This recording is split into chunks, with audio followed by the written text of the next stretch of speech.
All right, here we are. Looks like everything is live and working. It's been a couple weeks, but I still haven't lost anything except my mind. But to be fair, I never had that to begin with. That's why I'm putting myself out there on the internet. Only crazy people are on the internet. I keep looking off to my right because, well, that's where some of my chat stuff is because, well, that's how things are going. And exciting stuff here at Joe's Disc Golf. Well, first of all, welcome, everybody. It's been a couple weeks, but I'm back in the saddle again. I'm back in black, back to do it. I don't know what else. I don't know any other songs that have you coming back to something, but I am here and ready to go. I'm all full of coffee and jacked up on caffeine and ready to go. It's been a lot. Oh, so many things have been happening in the last couple weeks here in disc golf. Forget about my life. Disc golf has been crazy, but welcome to Joe's Disc Golf Podcast, the usually weekly podcast here, hosted in my lovely, beautiful basement here. And you can kind of see the lights in the background. Upgraded some of the lights. It's amazing what you can do with a few light bulbs from Home Depot. Not even kidding. Why spend the money on those crazy expensive studio lights when you can spend a combined total of, let's see, between the light bulbs and then the shop light things? You can probably spend about $15. I think I spent $30 between the two lights, which I don't think you can buy a reasonable light between for $30 if you're talking about studio quality. And coming from the medical profession, slap medical on it, and those $10 scissors are now $40. So I have a feeling it's about the same here. But that is, a little tangent that I'm going on. Welcome, sitting behind the beautiful wooden desk here, sponsored by Log. What rolls downstairs? A loner in pairs rolls over your neighbor's dog. What's great for a snack and it fits on your back? It's Log, Log, Log. It's big, it's heavy, it's wood. Log from Blammo. Not a real product. Just like our other sponsor here, our anti-tree spray. Spray that all over your disc. Coat your trusty disc in Joe's anti-tree spray and watch as your discs magically avoid all the trees and go right to the basket. Well, they only go right to the basket if you manage to put in Joe's patented magnet into the side of your disc. It might change the weight, it might be illegal, and it might not actually be real. I'll let you be the final judge on that one there. So much is going on. So much disc golf was played. Actually, not really for me.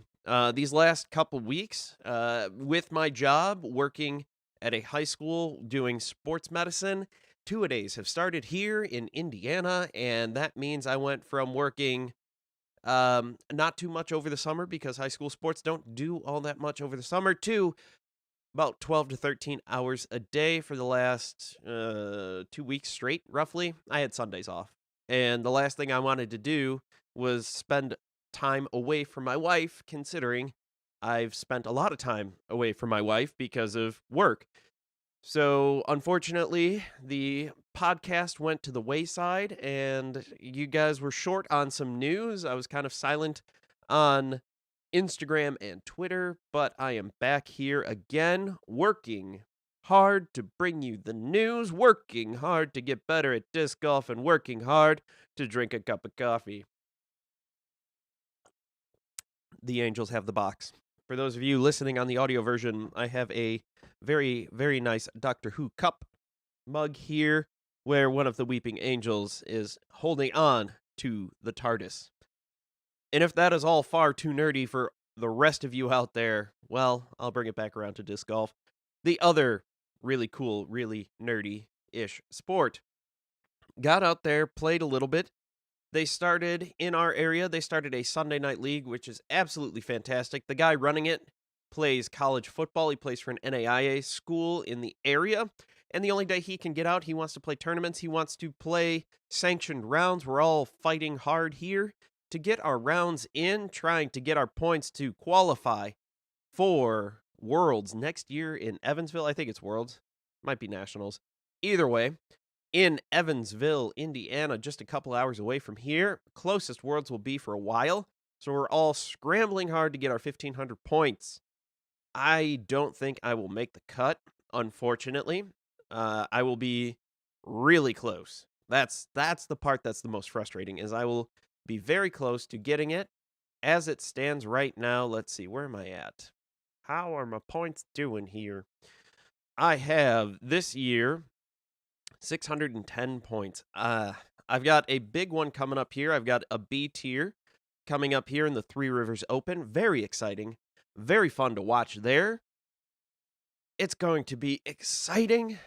I believe it's a B tier, or is it a C tier? Let's click on it and find out. It is Sanctioned. E.D.G.E website, B tier. There it is. Nailed it.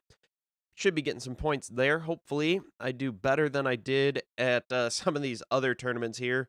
My 46th place finish at the Clash of the Canyons 5 amateur side was rather disappointing.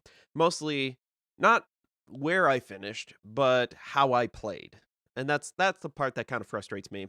The 14th place at River City Open was actually about what I kind of expected. Did pretty well with that one. Playing a course almost blind, played one round at each course for the one day before.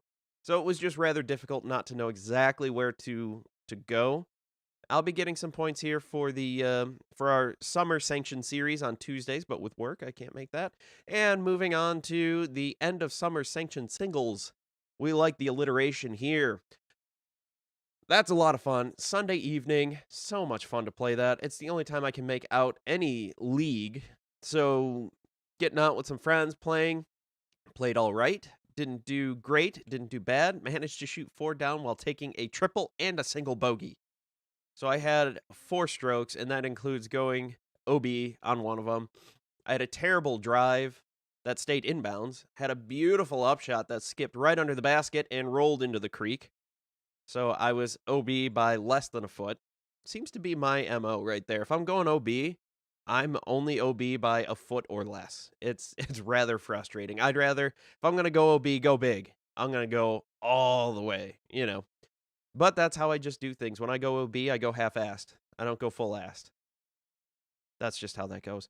But moving on to other topics here. We got stuff to talk about. We've got, Brody Smith is just a fountain of content. Let me tell you, people. First of all, he was not at Idlewild because of COVID, if you haven't heard. But it sounds like he was able to beat it. He is a younger, fit, healthy individual. So overall, it wasn't too bad for him. Not trying to diminish the Rona, but he was able to beat it, it sounds like. He said on Twitter or Instagram, I forget which, I believe it was Twitter, he is having a little bit of issues with his endurance. He said that he went out and played around yesterday and he was dog-tired. His endurance was completely shot, which makes sense. It's an upper respiratory thing, and it kind of kills you like that. That's just kind of how that goes. Anybody who's ever had a cold or the flu or any upper respiratory infection knows that walking up a flight of stairs can feel like running a marathon. Trust me, it is not fun at all. But he also had some other things to say, commenting on the commentary for Disc Golf Network. He put out a poll asking if you would watch live disc golf if the commentators were better. I believe that was how that was worded. It wasn't the best phrased. It wasn't the best phrased poll. I mean, it's something he threw out in about 5 seconds. So let's be real here. If any of us throw something out that fast, it's just not going to be great. The wording is going to be kind of all over the place. Not going to be maybe the most not necessarily the best way to say things. And unfortunately, things, because they're on the internet, things took a turn for the personal, and people started personally attacking the various commentators that Disc Golf Network has, including Nate. And while I think he does a decent job, just professionally, I don't do live commentary. I know it's difficult. That's not something I do. Obviously, I'm live right now, but that's kind of different than trying to call a game live or a match live or a round live. Very different thing. I'm not a huge fan, but I think as things go on, he is getting better. It's one of those things where practice makes perfect. And unfortunately, people were taking that to the nth degree and personally attacking him. It's one thing to say to someone like, hey, you know, professionally, saying it in a nice way, like, hey, you do all right. These are, work on these three things and you'll get better. Now, going after someone and saying, you personally suck and are a terrible human being is not helpful to anyone. That is just a terrible life choice. So if you criticize someone who does something like that, and as I've said before, it's not easy to do. So what you need to do is, take those constructive criticism, like make it a constructive criticism. Don't just go, you suck, jackass. The Happy Gilmore way. You just go, hey, here's where you can improve. This is something you do well, and this is where you can improve. I'm always trying to get better. I watch or listen to myself after these, and let me tell you, listening to your own voice after this podcast, watching what you do as you go around and do all this kind of stuff, it is rather uncomfortable. And let me tell you, the first couple times I was listening to myself, it was not great. But because of that, I think I've gotten better at podcasting. I think I've gotten better at this. I know I still have a long way to go. I'm no Joe Rogan, but I am a Joe, so I'm halfway there. That's one thing to do. That's one nice thing there. And so I kind of agree with some of that. The post-produced stuff is a bit easier to do some of the commentary on because you already kind of know what happened. That really does help. And yes, there are some surprises there. I mean, when Big Germ and Yuli are doing their commentary, they're also playing, but on occasion, they are the card right behind the feature card, or they're close enough where they can see what happened, or maybe they're on the feature card for the first one. Maybe they're on the lead card or second card, whatever is going on. I mean, Jomez usually does lead card, but that is something that can happen there, and they have a good idea of what's going on, so it makes things a little different. And one thing I think that really helps is their chemistry together works. That's why I believe part of why Jomez is so successful. And I think some of the commentators there at Disc Golf Network, while they may be great friends, they could all be best friends. I don't know off the top of my head. But being a best friend and being friends and knowing how someone is versus the chemistry you have when you're live and talking and the back and forth, two completely different things. Two very, very different things. So I think they just need to pay a little more attention, and it could come down to scheduling. It could come down to being as simple as they don't have the manpower to have a whole bunch of extra people doing whatever, commentary. And so that could be one of the issues there. But overall, I think they do a decent job. It's just one of those where it's like, all right, we need to pay a little more attention to what's going on with words are hard. It's a good thing I'm not a podcaster who's trying to talk all the time. You just have to have that good chemistry. And that's kind of how that goes. So that was the first Brody tweet controversy there. The second Brody tweet, I got to get my computer out of the background. That's how I keep my notes. I know it was kind of behind me there. I was kind of looking over my shoulder. Now I need to have it in a better spot there. The next thing he talked about was how the commentator shouldn't focus as much on what disc the disc golfers are throwing. You could say like, it's Eric McCabe is throwing the EMAC Truth. Or Paul Macbeth is throwing his Undertaker here. Or Calvin Heimberg is throwing a Destroyer. That gives you some information. And generally speaking, all those molds fly the same. Like if you buy a Halo Destroyer, generally speaking, all Halo Destroyers are going to fly about the same. If you buy a Lucid EMAC Truth, all Lucid EMAC Truths are going to fly about the same. Now, there are slight variations run to run. Maybe you get one that's a little more domey, one that's a little more flat, something like that. But generally speaking, they're going to all fly brand new. They're all going to fly pretty similar. That's why you bought a Halo Destroyer. And at first I was like, well, I like knowing. I like knowing what they're throwing. It's a really cool thing to do. Like, oh, so that's how, that destroyer should fly. That's how an Undertaker should fly. That's how, insert disc should fly. An FX2. Something along those lines. That's how those discs should fly. However, the more I thought about it, the more I was like, hang on a second. I do this all the time in my bag. Oh, hey, that's my justice that I throw on this, that I want this type of shot. That's my less stable justice. I won't say understable justice because that is an oxymoron. But I do that all the time where I go, all right, this is my less stable justice. So I know if I put it on an Anheuser release, it's going to stay Anheuser for a lot longer than my other justice, which will come and fight back a lot sooner, which given whatever situation, I might want one versus the other. That's just how it goes. We all have that. And the more I thought about it, the more I go, all right, so I don't play as often as these pros do. The pros might have 6 different justices. They've got their understable one, their medium stability one, their overstable one, their crazy overstable one. They're one that they don't care if they throw it in the water because it's been in their bag forever and it doesn't really matter anymore. They're, whatever, their throwaway, their generosity disc, as I want to call it sometimes, where you just generously give it to the OB and to the water, and the Loch Ness Monster is now playing with your disc. And the more I thought about it, the more I realized, like, telling me what they're doing, what disc they're throwing, doesn't really help me out at all, because it doesn't matter. Like, and they're on top of the levels of beat in and how much their discs have been used. That's one thing. On top of that, I guarantee Calvin Heimberg's arm speed is much better, much faster than mine. I guarantee Paul McBeth's form is better than mine. That's why all the pros are that good.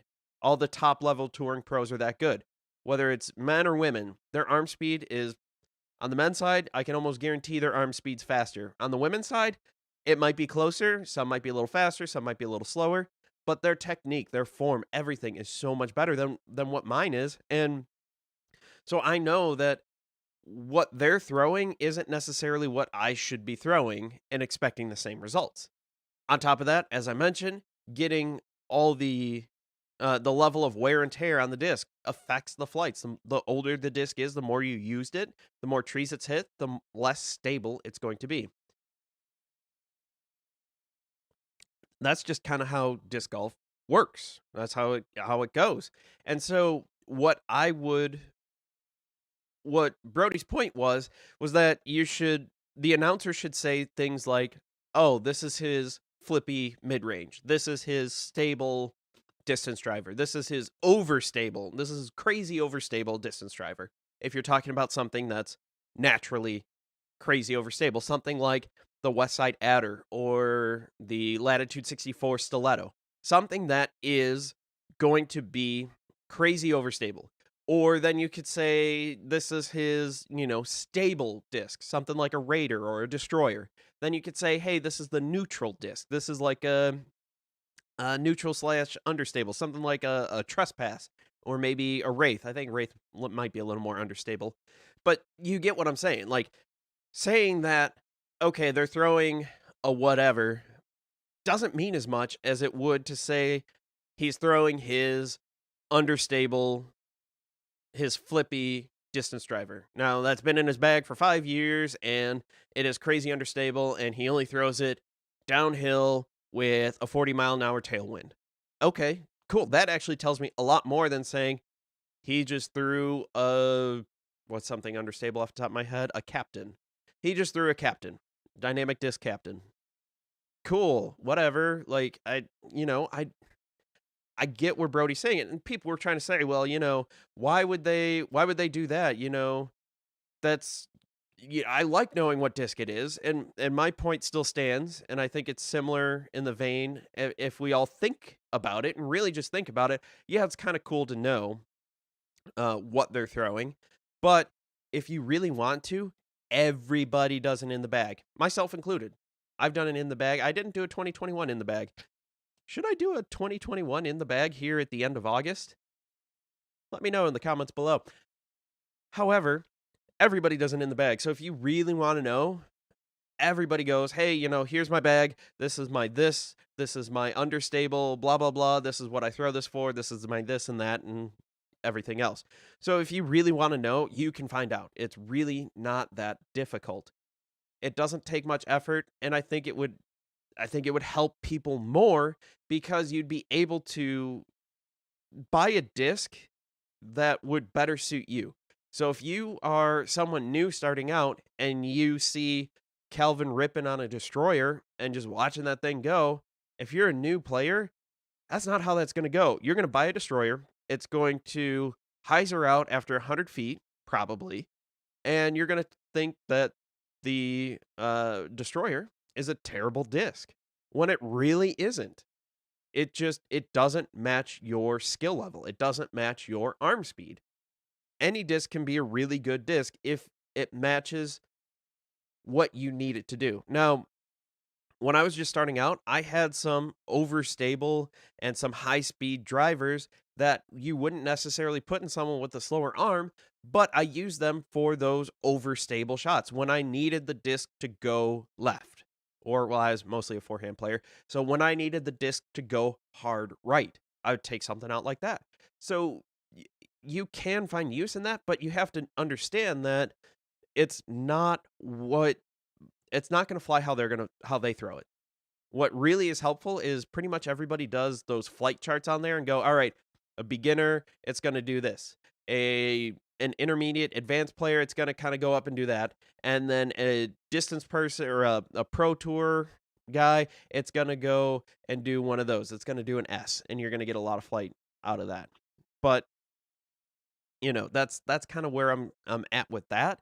And they're saying, well, this is how this is, and this is how that is, and it's just it's just hit the microphone there. It's just frustrating a little bit, and I kind of see it. And now that I hear everybody talking about it and I hear them saying that, it's getting a little more noticeable, and I know it's a hard habit to break because we all do it. How many times do you go out and you watch someone throw a great shot and go, "Oh, wow, what did you throw there?"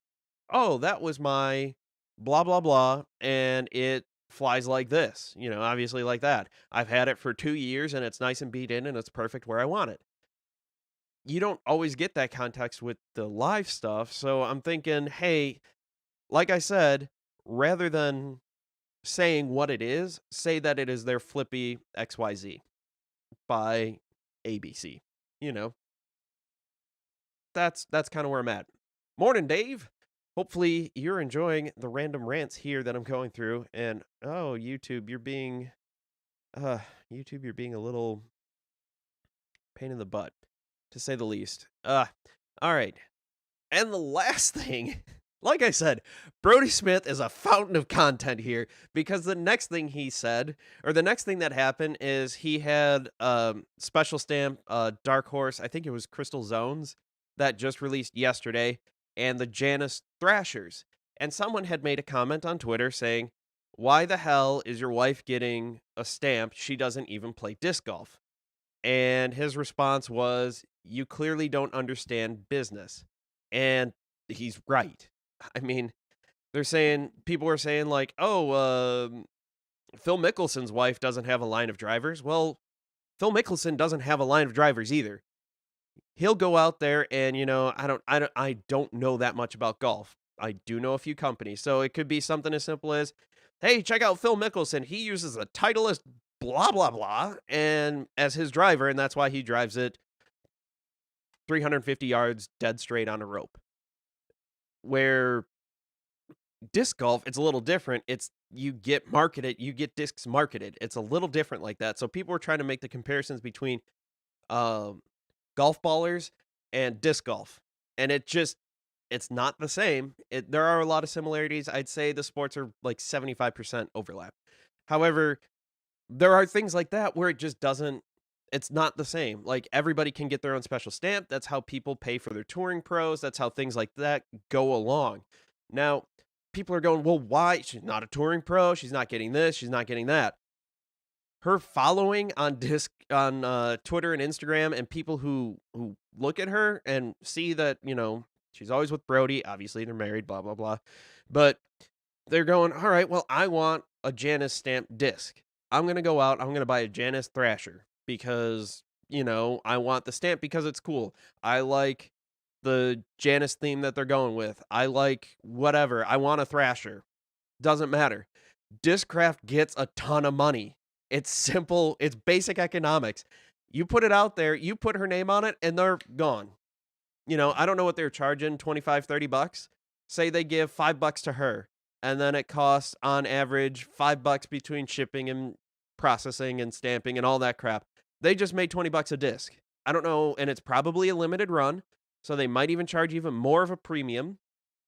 And Discraft is just like, all right, I'm printing money. I have a money printing machine here that just prints out Janice themed discs. That's why. It's not that complicated. It blows my mind when people are like, well, she doesn't play, she doesn't tour, but she's got a huge following, and Discraft saw an opportunity to make money because they're a company. You think that if Titleist thought they could make a ton of money by throwing Phil Mickelson's wife with one of their drivers, one of their clubs, you think they wouldn't do it in a heartbeat? You bet they would. It's just not like it doesn't make sense. Discraft is like, I want money. Okay, we're going to put this on there. Any one of those company, Innova, Dynamic, Latitude, anybody. I mean, why do you think they have touring pros?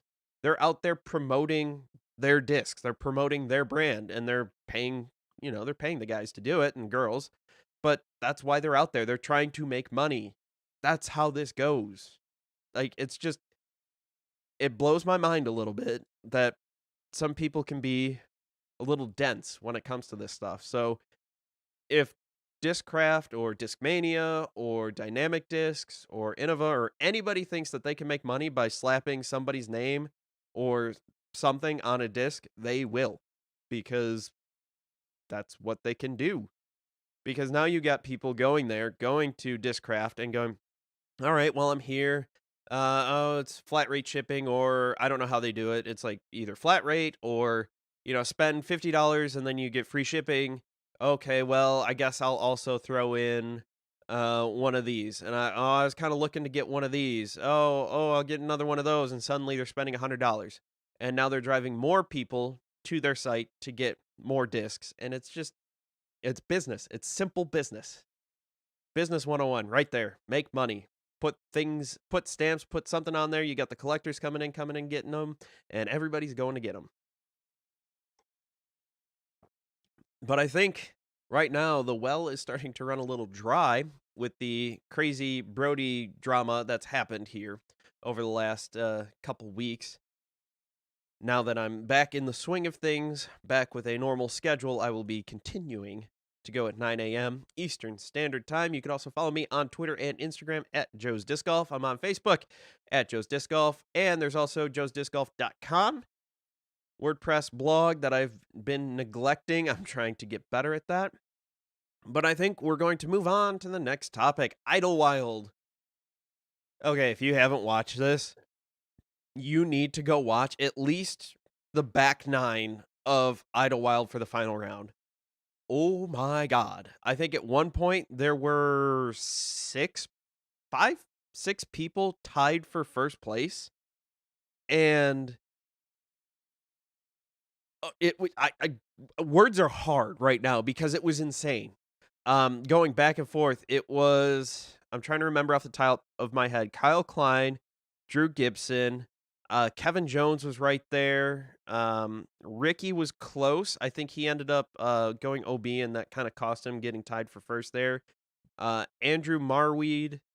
Oh, God.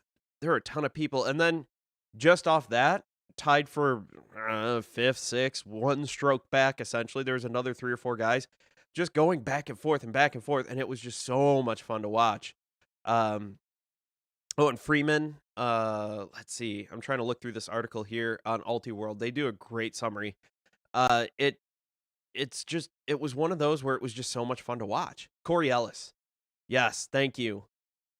There were so many people there, and it was just so much fun to watch, and just seeing like, okay, we could have a we have a playoff for first place, three-way, four-way. How many people are going to play here? It's great with how great or how technical the course was, how fun the course was. Idlewild is one of those courses that is on my bucket list. I want to get out there. I want to play it. It's going to be fun. It's going to be so much fun. But it was great to see that Kyle Klein won it. He was making that big push last week at Ledgestone, and unfortunately, with the way the weather was, things just didn't pan out for him. They ended up canceling it because, nasty weather was coming through, nasty weather was rolling through. They had to cancel the last round of Ledgestone, even though, people are saying like, oh, this many people in the field already finished, but not everybody finished. And the PDGA has rules about how things happen. Like if there's inclement weather, how you have to shut down for a certain amount of time. And then if you can't finish because of daylight, this is what happens in this. Like there are rules. There are things that are set up, contingents, like this is just what happens. Now people are upset with how it went and saying, "Oh, why can't they just come back on Monday and play on Monday?" Well, pretty much the entire field went excuse me. Pretty much the entire field was then going to Ledgestone, and they had to get out there and do that and get ready for that. On top of that, most of the people out there running it are volunteers. They have regular day jobs. They can't just take Monday off because they probably took most of the week before off, at least some of the higher level volunteers there, to help prep the course and get everything ready. Now, it's unfortunate. Like, I would have loved to see that finish and see how that would have gone, but that's just how it goes. That's where our sport is right now. Now, maybe 10 years from now, you might be able to get away with that. You might have a contingent plan that offers a way to um, fulfill people's wants and desires. And the pros wanted to finish it out too. Everything was going around and just being great. Like, it was a fun way to go. And hopefully there is a little bit of talk to change things up for next year, some rules. Some of the things that have been proposed that I saw were things like, oh, let the lead card or finish up come back that Monday.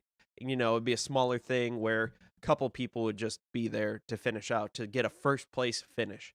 I thought it was pretty cool how Ricky and Eagle were going to give whoever the trophy was, whoever won, or whoever did better at Ledgestone or at Idlewild. I always just cross them. For whatever reason, in my mind, I always mix up Ledgestone and Idlewild. Maybe because they're back to back. Maybe because I don't know. They're not even close to each other. We're talking about Peoria, Illinois, and roughly Cincinnati, Ohio. Well, it's in Burlington, Kentucky. So it's close. Either way. I thought it was a little funny that they had inclement weather come through on the first round, and I was watching some Disc Golf Network, and just as Kyle Klein was going to step up to take a putt, the horn blows. I thought it was a little funny. He was not very happy, but I think there's a little chuckle in there because how else would it happen? He kind of got screwed by the weather twice, but then he was able to practice that putt because you can warm up after everything's good. As Dave pointed out, the interview with the Idlewild course designer before Jomez round 2 was awesome to watch. I have not seen that yet. I need to watch that. I was watching a lot of the Disc Golf Network stuff, just trying to watch that, and it was just crazy. Oh, so much fun. On the women's side, a little less exciting. Not to be. I mean, when you have that many people vying for first, it's always fun. Paige Pierce was able to catch up to Paige Shue and end up taking down the Idlewild title. It's good to see Paige kind of playing better. I don't know if, when Kristen Tatar was playing and Kristen was kicking ass, taking names, I don't know if it was Paige getting in her own head or finally having someone who's like that really high level. Like, and on top of that, Kirsten is ranked third in the world with I forget the two women over in Europe. But Europe's got some tough ladies out there. And I really hope that next year they can figure out a way to get them over here. I know there are some issues with pandemic and that kind of stuff, but I think if they can get them over here and play more than just the handful of tournaments that Kristen played, the women's field is going to look really sick here. Oh, it's going to be so much fun to watch. That's one of my issues that I've talked about a lot with on the women's side, that there's not enough parity at the top. At least for a while, it was, oh, page one, page one, page one. Oh, Katrina Allen, page, Katrina. And it's fun to watch those two fight back and forth, and it's great competition, but I think they need more, like the men's side, where there's more guys. There's more people playing, and especially now they're hitting a level of parity. Before it was, all right, is it going to be it's heads or tails, Paul or Ricky? Who's going to win? And then, oh, hey, there's Kevin Jones, Calvin Heimberg, James Conrad. And you can just start running down the list. You can start looking at some of these guys like Kyle Klein. He's, what, 17, I think? And people like that. And now on the women's side, they're getting more and more parity. You can see people like Macy Walker making a name for herself out there, kicking ass at the beginning of the year. Took some time off she wasn't quite a touring pro yet. She kind of is. She's in that weird phase right now where she's doing some bigger events, still kicking ass at regional events, and she also got married over the summer. So I'm pretty sure if any of you guys who are married, she definitely put a lot of time and effort into her wedding, as most of our wives have. It's their very big special day, and if you do anything to ruin it, you will be murdered after you're married, because then they get your life insurance. But that's just a joke. Don't worry. But in all seriousness, like, she had other personal things to focus on, and I think next year she'll be a touring pro. We've got a couple other ladies up and coming that I really hope make a name for themselves out there on the women's side. That just makes disc golf even more fun to watch. But Paige Pierce almost aced hole 17, the $1,000 hole for the women's side. I forget what hole it was on the men's side, but also had a $1,000 hole. No paying, just something they're doing. I like seeing stuff like that. Paige Shue almost also did that as well. I believe on hole 17 in the third round, and it was so much fun to watch. Like, I always love those near aces, those ace runs. It's just so much fun because you're just watching it going, I don't know, maybe, oh yeah, oh, not quite. Maybe next time. But Idlewild, ton of fun to watch. Go watch the post-produced stuff if you don't have Disc Golf Network. And speaking of Disc Golf Network, Usdgc announces their live pay-per-view package on the Disc Golf Network. Now, I'm not so upset with the Disc Golf Network doing this and it being pay-per-view, because the precedent has been set for USDGC and Innova to do pay-per-view events. They did it with, what was their media deal? I forget off the top of my head which one it was, but they did their own thing, and it was rough, to say the least. Now, hopefully, with Disc Golf Network coming in and taking over that, now the pay-per-view, as far as I know, most of that money is going to end up going to Innova and USDGC, which I believe goes to the purse for the most part. And who knows? I mean, Winthrop could be gouging the crap out of Innova and trying to get this done because it is on a college course. So they could be just getting gouged to all high heavens, and they just actually need to be able to afford to pay for it. But it was announced last week that it will be a pay-per-view event. There are two different passes that you can get, and this is USDGC and the women's throw pink. What's the full title of that?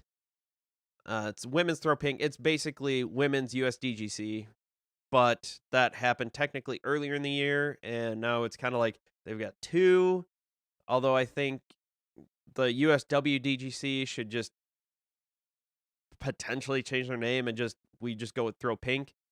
That's a whole separate different thing. There are 2 levels of passes that you can buy for this, the Fan Pass and the Gold Pass. The Fan Pass, you get a 20% discount for Disc Golf Network subscribers and US Disc Golf members. It's 4 days of live coverage of USDGC and Throw Pink Women's Championship. Now, I hope that this live coverage actually means live for both of them. I don't know how that's going to go because right now you can watch all 18 of the men and then the back 9 of the women or the front 9 of the women. However they do that, you're only getting 9 of whatever it is. And then you can watch all of the women and then the back 9 of the men, or however that goes, however they decide to determine that. And I get it. There's not enough people there. There's not enough money. They're trying to cover all this stuff. And hopefully Disc Golf Network is going to grow even more, which it's grown a lot. So I'm hoping that in the next year or 2, they'll be able to have dedicated crews to be able to cover the men's and women's in its entirety. So you'll also have exclusive access for the 30 days following the event, exclusive access to Disc Golf Network bonus content throughout the week, exclusive access to condensed next day coverage, so their post-produced stuff. There is not going to be Jomez or Gatekeeper or Ace Run or Central Coast or any of those people. US Disc Golf membership 2021 through 2022 through October of the following year. If you have the Gold Pass, you get 4 days of the live coverage. You get the exclusive access. You get bonus content, everything that you get from the Fan Pass, plus an official USDGC commemorative coin, an exclusive USDGC commemorative disc golf disc, $10 gift card to E.D.G.E, the official USDGC online pro shop, and again, the membership. So I think it's an interesting idea here.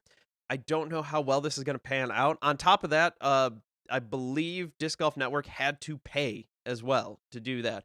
So Jeff Spring had this to say about the whole deal. We're thrilled to join the USDGC media team to produce a live broadcast for one of the sport's most prestigious and important events. This is a special event to me personally, as I know it is for many disc golfers in the world. Many disc golfers, let's try this again, as I know in the disc golf world. We're so pleased to bring this to the Disc Golf Network platform. We've a move that delivers 20% discount to our DGN subscribers and allows them to watch through their preferred app platform, a benefit for an event that we're not able to offer in the past. So USDGC is happening October 6th through the 9th. Nice. At Winthrop Arena Course in Rock Hill, South Carolina. All those passes can be found on the Disc Golf Network. Still not a huge fan of the pay-per-view model, but if you have someone who is a DGN subscriber and it's now $20 instead of, well, it's going to be 21 something, about $20 give or take, you get your 20% discount, and you end up, getting a couple guys together. It's like a UFC fight.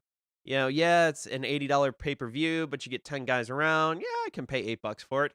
You get 5-6 guys around, watch Disc Golf Network, even if it's $25, hey, it's $5. Watch for 4 days, share your password, share all that stuff. It could be fun. I'm going to try to get some highlights and all that stuff. We'll see what happens. Hopefully I'm going to try to skirt that line of fair use, basically. Try to get you some highlights, get you some recaps and going-ons there. Try to watch all that. We'll see what happens. If all goes according to plan, my first child will be born about 3 weeks before, so it may or may not be coherent because I may or may not be running on no sleep. So we'll see what happens there. Still on the fence, probably do the Fan Pass, making all that big podcaster money there. That's a year's worth of podcaster money right there. Woo, big times here on Joe's Disc Golf Podcast. But if you're looking to make some more money here,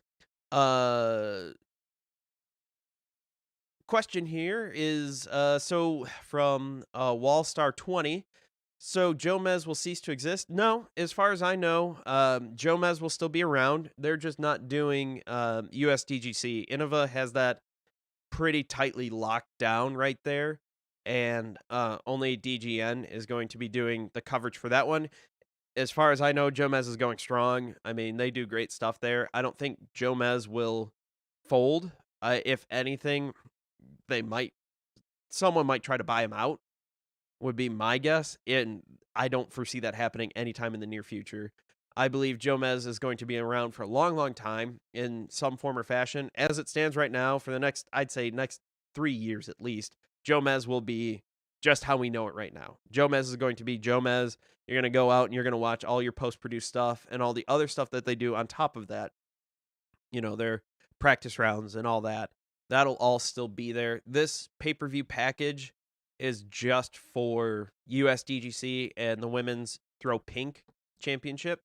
I think that what's going to end up happening is hopefully, this sounds bad, hopefully this pay-per-view thing doesn't go that well. Hopefully they don't do it too much and that they'll see that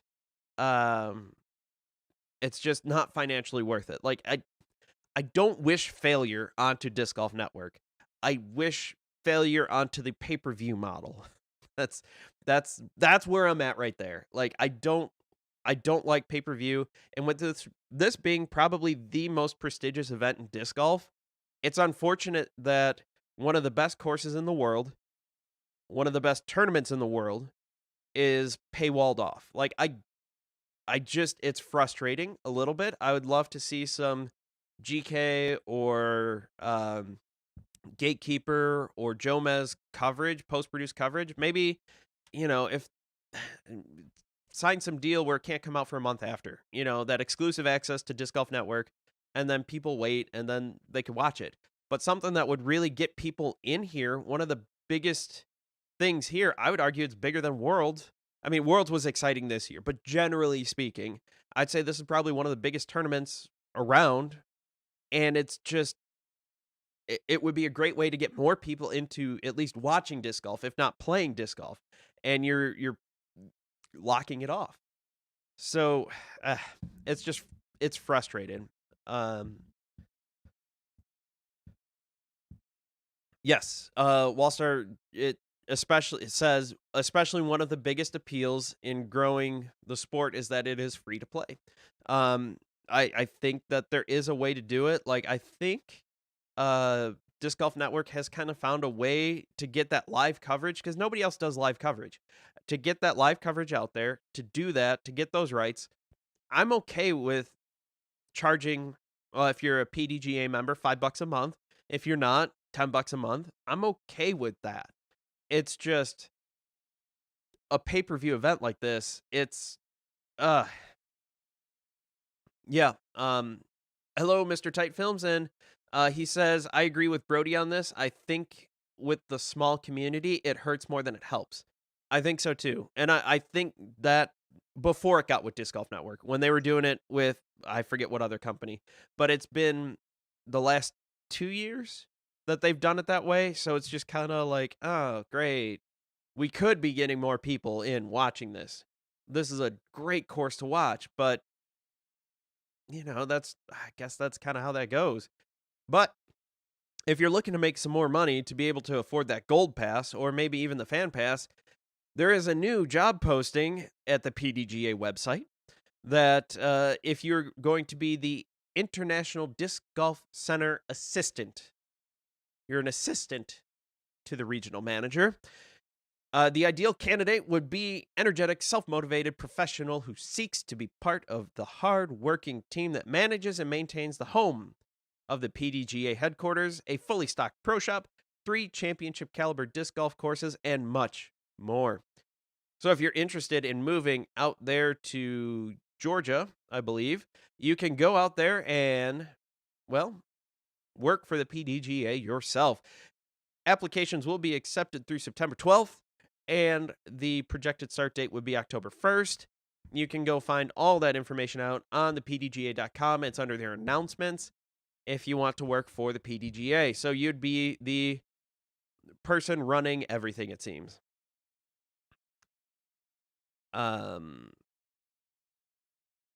So yeah, it's kind of interesting here. Zach hasn't says that I'm getting Innova is getting all kinds of bad looks lately from the way that they've been snubbing Discmania to this. Kind of, yeah. It's kind of interesting. It's always interesting when you have a pretty sizable company getting discs from a bigger company. Um, like basically like the deal that Discmania and Innova had. Now, Discmania is broken off to a certain extent with the way the plastic shortages and all the shortages and how everything's been selling out like instantly. I'm not surprised, and from a just looking at it from a business side, a purely professional, by the numbers, money wise, it makes sense why Innova did what it did. How they prioritized making their own discs over Discmania and any of their other side brands that they make discs for because it makes them more money. And I totally get that. It's kind of frustrating that happened. Reading some articles from the past month or two, it sounds like this was kind of a long time coming, and the pandemic just kind of sped that up. So now Discmania is making their own thing. It's kind of interesting to see that Latitude 64, I believe their factories are essentially down the street from each other in Sweden. Yes, Sweden. Nailed it. Helps when you have a Latitude 64 disc right next to you. The First Run Trust. It's a good disc. It's a lot of fun to throw. But they're right down the street helping them out, helping them get things settled, and getting them to just basically get on the right path to be able to make their own discs.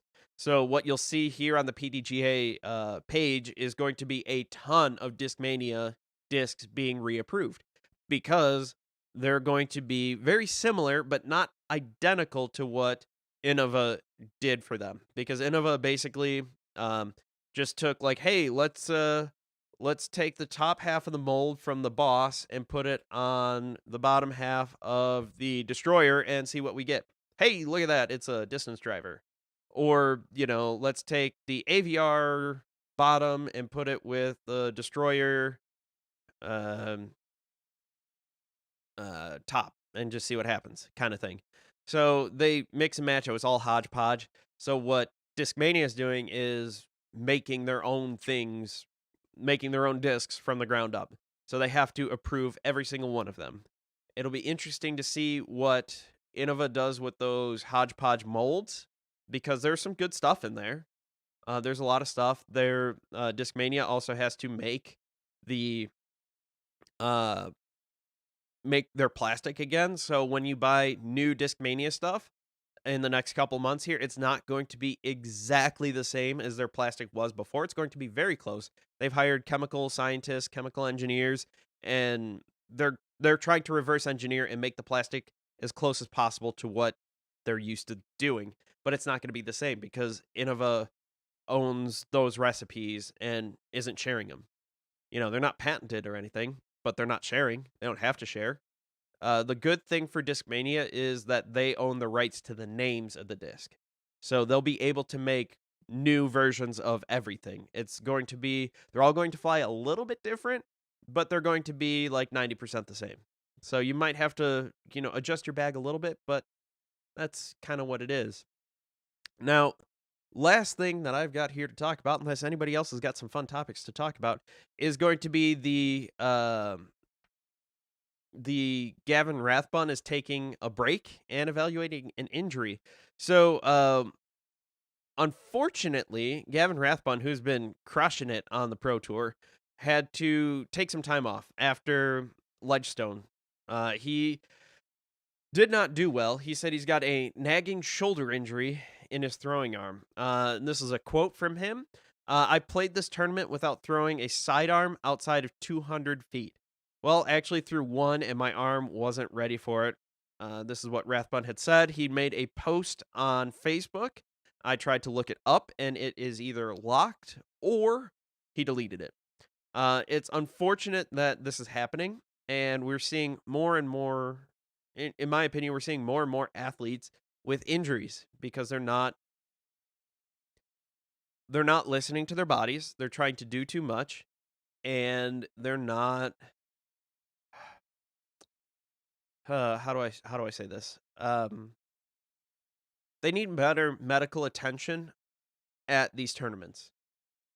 I'm an advocate of getting an athletic trainer on staff with the Pro Tour with the PDGA because that's what we do. We evaluate injuries. We tell you that's that's where athletic trainers like myself, that is our sweet spot right there.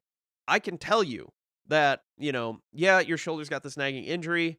Here's some exercises. Here's what we can do. Yes, you can play through it. No, you can't play through it. You know, it's obviously it's my recommendation, it's my advice. What you do, you do. But if you have someone on staff that can do that, that can make those quick decisions. You don't understand like how fast I have to make decisions whether an athlete can still play or not play when they get hurt in football or when they get hurt on the basketball court or when they get hurt out at baseball. It all happens. It all does. And I have to make those quick decisions real fast and you can have someone there, hey, my shoulder's bugging me. You come talk to him before or after, maybe during the round, call someone out to the card because there's guys with walkie-talkies everywhere. Try to get them out there and go, oh yeah, you take a look at your shoulder real quick as you're walking in between the holes. It is possible to do an evaluation in just a few minutes while you're walking to the next hole. It is that possible. I believe that the PDGA is doing an okay job with their health coverage and trying to promote healthy and safe sport, but they're not doing enough. They don't have anyone with sports medicine knowledge on their staff. They have a few other people who are decently qualified. There is a role for a personal trainer, but there's also an important role for an athletic trainer, which two very different things. One, you have to get a master's degree. The other one, you might only need a high school degree, depending on where you get your certification from. There are good ones out there, but there are also some really shady ones out there. And this is another example. Like, we've seen Eagle talking about a little bit of a nagging injury in his elbow. He's wearing that sleeve now, which makes me nervous. We saw Simon miss a ton of time with his injury. It's just super frustrating that they don't have on it's just super frustrating with what they do. But yeah. Hydroponics said relying on a sidearm for long distance shots is a recipe for disaster. Yes and no. That's how I get a majority of my distance. I know I'm not a touring pro, but I'd say 8 out of 10 times I'm going to end up throwing a forehand for a distance shot. I do have a backhand. It depends on how I want the disc to finish. There's a whole bunch of different stuff there. But I will throw forehand, and I will give it my all every single time. But we can see that there are right and wrong ways to do it, and your technique is everything. And if you're not throwing with the best technique, it's not going to help you. You also need to strengthen all the muscles around your elbow and in your shoulder so you can get the right technique. There are a lot of things that baseball pitchers in particular do to be able to do this. Like, obviously, there is always a risk of injury when you're throwing a forehand. There's a risk of injury for doing a lot of things with disc golf and just being active like that. And so there are exercises you can do to help prevent injury there. You're never going to 100% prevent any injury. It's gonna happen. It's not an if, it's a when. It's gonna happen. Someone's shoulder is going to get hurt. Someone's back is going to get hurt. Someone's elbow, wrist, hand, finger, whatever is going to get hurt. That's just how it goes. But there are a lot of things you can do to help prevent that. And some of the stuff that they're doing with Disc Golf Strong is a good idea. But I feel like there's certain holes in their workout programs that I've seen. Maybe they're doing more than what they've let on. But in general, from what I've seen, there's some holes with some of it. Some things that are pretty basic that you can do. Disc Golf Strong is a huge benefit to the sport and pro players, yes. But this requires the top pros to care about warm-up routines and doing things properly. Yes, I agree with what Dave said there. Gavin Rathbone is, 17, 18 years old? And how many of us have thought we were invincible at that age? So, a little bit of ignorance there, so I get it. If you're throwing sidearms like Big Germ, you'll probably be fine. If you're throwing them like Eagle, get ready for elbow injuries. I've been throwing sidearms closer to Eagle than Big Germ for 10 years now. and I am good, but I've also been in sports medicine for just as long, and I know how to take care of my arm and my body with doing proper warm-ups and cool downs. What most of these guys don't realize is that the warm-up is hugely important, but just as important is doing a proper cool down, getting your body to come down from all that. Um, and then uh and that's just one of the things that they need to do. And it sucks. I get it that you just finished a round and either it was great or it was bad or it was somewhere in between, and the last thing you want to do is go do more shoulder exercises, more arm exercises, more things like that. But that is going to help prevent injuries in the long run. It is doing a proper cool down is better than icing. There's plenty of data for that. And most of my data that I get and use for that and my reasoning comes from baseball because, like it or not, baseball has more similar motions in terms of the arm mechanics than any other sport here. Mr. Tight Film said, I heard about a guy that hurt his arm and then tried to throw forearm with his left and blew out his other shoulder. Yeah, that can happen. That that definitely can happen. Because as a right-handed person, you've used your right arm for everything for your entire life, and your left arm is just kind of there for the ride. And you go to do that, and you think you can do everything with your left as with your right, and it doesn't quite work that way. You haven't built up that muscle and those proper techniques, and you need to take it slow. It sucks, but that's how it can go. Um, Dave brings up a good point. Ricky is the model of what a real disc golf pro athlete will be in the future. He has a nutritionist, a tour manager, and a staff of people behind him to make sure. And I agree. Like it's going to be similar. That's I'm going to go out on a limb. Like I said before, I don't know much about regular golf, about golf ballers, but I'm assuming that's pretty much what they do. You know, Bubba Watson has all that stuff. A nutritionist is huge. Proper nutrition is great. Um, Proper nutrition is huge with that. Proper exercises in the off season to get yourself stronger to be able to. It's a grind. It's what, 9-10 months long. That's a huge time. Baseball isn't even that long. If you are going all the way to the World Series, yeah, probably it's close to that. But there's a reason why pitchers have a rotation and they only pitch every 4 or 5 days. Disc golfers, it's a lot different. There are a lot of similarities and a lot of differences with that. And what you need to do is have someone around that you can bounce ideas off of, like, and just people to talk to. And like I said, Seth Muncie with Disc Golf Strong is doing a good job with the people who are healthy and people who are near healthy to get them stronger to be able to survive the entire season, to be able to do well the entire season. But what my position is, you need someone else to complement that, to go with those guys who are starting to feel a little something going on. A little like, hey, my shoulder's starting to nag me. Hey, my hip, my ankle, my knee, my whatever is starting to bug me a little bit.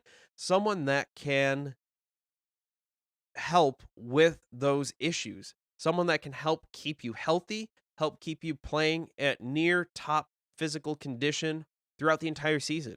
Because the only time you're going to be playing at your top peak there is going to be those first tournament or two. That's when you're feeling your best. After that, we're just trying to keep you up there at 85-90% because it takes its toll. Driving all over the country throughout the year, throwing that much takes its toll on your shoulder, on your arm, everything there.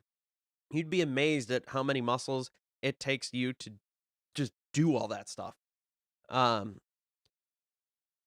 Ricky had a big scare with Lyme disease and is taking his health extremely serious. Plus, it is his source of income, so he better protect it. Yeah, I agree with Dave, what he just said there. It is like that Lyme disease really scared Ricky into taking care of his health a lot better. And I think more pros should look into taking care of their health better like that. I don't wish Lyme disease or any sickness on anyone, but they should look at what happened to Ricky and go, "Hey, if I want to continue my career, if I want to keep going and keep the longevity going, I need to take care of myself physically, mentally, nutritionally. There's a lot of stuff you can do to get better with that." Now, nutrition is outside of my scope of practice. Sports psychology, outside of my scope of practice. And seeing a sports psychologist is not a bad thing. Sports psychology is great. I know a sports psychologist in my area that I've sent many athletes to. And it's not because they're crazy or something like that or something weird where you're thinking like, "Oh, hey, this isn't going to be I'm nuts or whatever." No. What's great about sports psychology and sports psychologists is they help you come up with strategies to overcome like, maybe you're stuck in a rut and you can't quite get that hyzer to do exactly what you want. You can go talk to a sports psychologist and kind of work out what kind of mental block is there. Now, assuming it's a mental block. Now, if you physically can't do that because you're hurt, that's a different thing. Sports psychology isn't going to help with that. But if it's a mental thing, going to talk to someone who knows about that and how they can get their strategies, they don't have to be an expert in sport. They're an expert in how to deal with struggles in your sporting life and that kind of stuff and how to get better.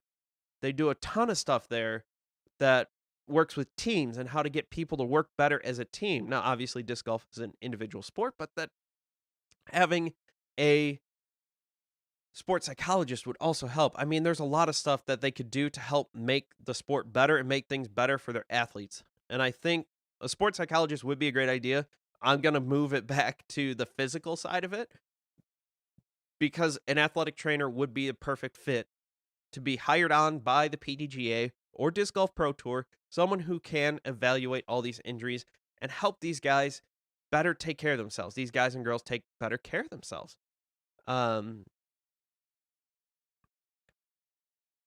Mr. Tight Films brings up a good point. The sports science behind proper form is still being discovered. I think it will be super interesting when someone comes and generalized backhand form. And Dave says Nico needs a sports psychologist. Nico also needs a shot of caffeine with how long he takes to do anything, it seems.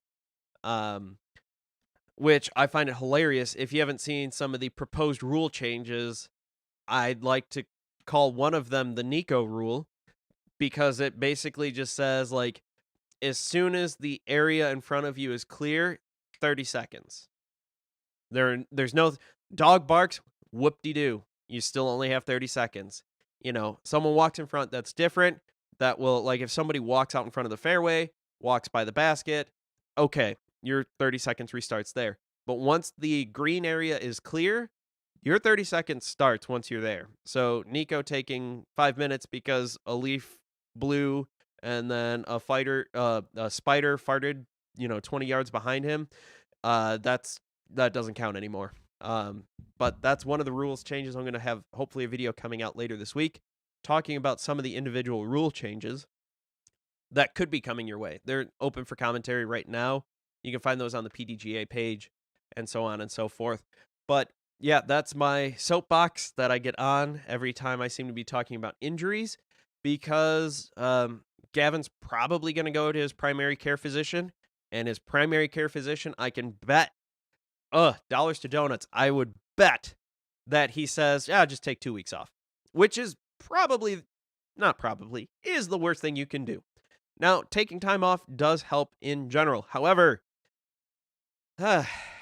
you need to be doing physical therapy. You need to be doing those exercises. That's something that an athletic trainer can do. That's something a physical therapist obviously can do. But I don't expect the PDGA to put an orthopedic surgeon on staff because that would be way, way, way too expensive. You get an athletic trainer, fraction of the price, a lot of the same evaluation skills, and they can tell you if it's worth going to see an orthopedic surgeon or doing some formal physical therapy or anything like that. That's just kind of how that goes. But it is what it is, and that's just kind of how it goes. But I believe that's all I've got for today. I believe that was a great show. Had some great conversations here. Going to be getting more consistent with my streaming schedule now that my schedule in general in real life has kind of evened out, and I'll be able to get out there mornings, 9 a.m. Eastern time, may be able to push it back a little bit if more people are looking to start this a little bit later. I know people over on the West Coast, it's a little early in the morning for you. I believe it'd be about like 6 in the morning. But otherwise, I've been Joe. You've been awesome. Don't forget to thank Treesus next time you get a great tree kick. And if you have a less than favorable tree kick, you definitely have transgressed against Treesus, and you will need to repent and reflect on what you have done wrong. And unfortunately, I can't play League tonight. I have work. I have a home volleyball and tennis match that I have to cover. Volleyball starts at 7, and I work 40 minutes away. So unfortunately, I can't make it. Trust me, I'd rather be playing League than going to work. But hey, all of you wonderful listeners out there and viewers, just, pay me to do this. That's a joke. That's a joke. Don't worry about it. Everybody have a great day, and I can't wait to see you all in the next video, live stream, podcast, whatever it is. Thank you all for watching and listening. You can find everything on anchor.fm/Joe's Disc Golf, Apple, Google, Spotify, all that fun stuff. It is everywhere there. So thank you all for watching, and have a great day.